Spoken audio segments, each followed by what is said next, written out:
जय हिंद दोस्तों, कैसे हैं आप। बॉलीवुड के वर्सेटाइल एक्टर रणदीप हुड्डा की नई फिल्म आ रही है स्वतंत्र वीर सावरकर। मैं इस वीडियो में आपको यह बताने वाला हूं कि हमें वो पिक्चर देखने क्यों जाना चाहिए। वे भारत के पहले क्रांतिकारी थे जिन्होंने ब्रिटिश साम्राज्य के खिलाफ पूर्ण स्वतंत्रता की मांग की थी।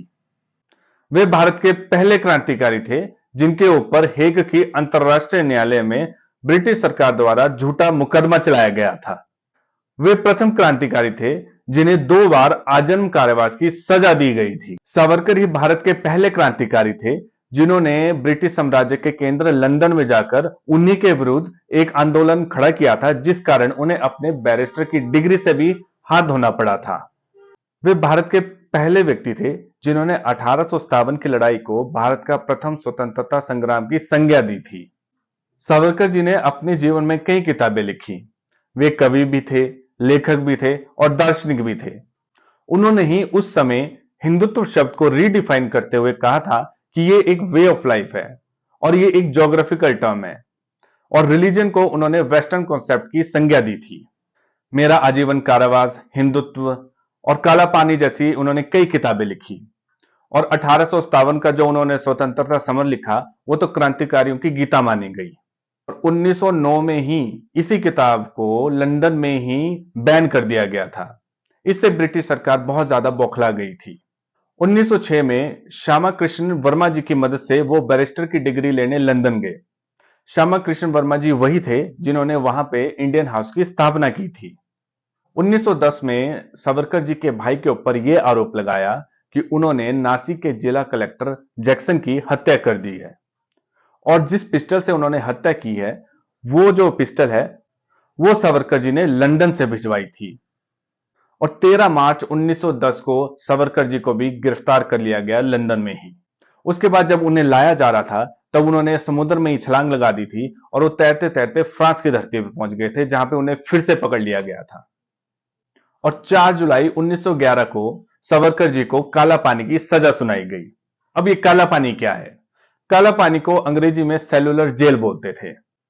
ये ब्रिटिश सरकार ने सिर्फ इसलिए बनाई थी ताकि जो भारत के क्रांतिकारी थे उन्हें सख्त से सख्त यातनाएं दी जाएं। बात ऐसी थी कि जब 1857 का स्वतंत्रता संग्राम का संग्राम हुआ था, उसके बाद दशकों दशकों तक कहीं ना कहीं क्रांतिकारी उत्पन्न होते रहते थे। तो ब्रिटिश सरकार ने ये योजना बनाई कि हम भारत से कुछ दूर, जैसे अंडमान उन्होंने जगह चुनी और पोर्ट ब्लेयर में एक जेल का निर्माण किया गया जहां पर उन क्रांतिकारियों को भेजा जाता था जो भी अंग्रेजी हुकूमत के खिलाफ बगावत करते थे।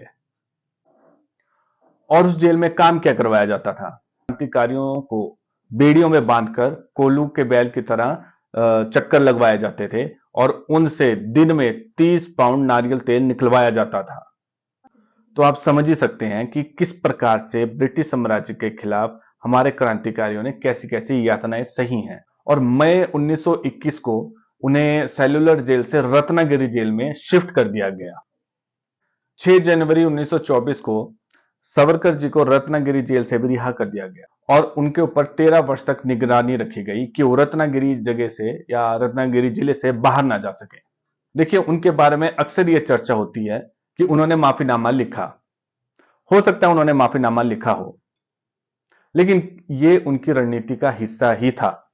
या तो वो 50 वर्षों तक कोल्हू की बैल की तरह उस सेलुलर जेल में ही अपना जीवन खपा देते, या तो फिर भारत की जो स्वतंत्रता की लड़ाई है उसमें वो अन्य क्रांतिकारियों के साथ सहभागी होते और उन्हें एक प्रेरणा देते।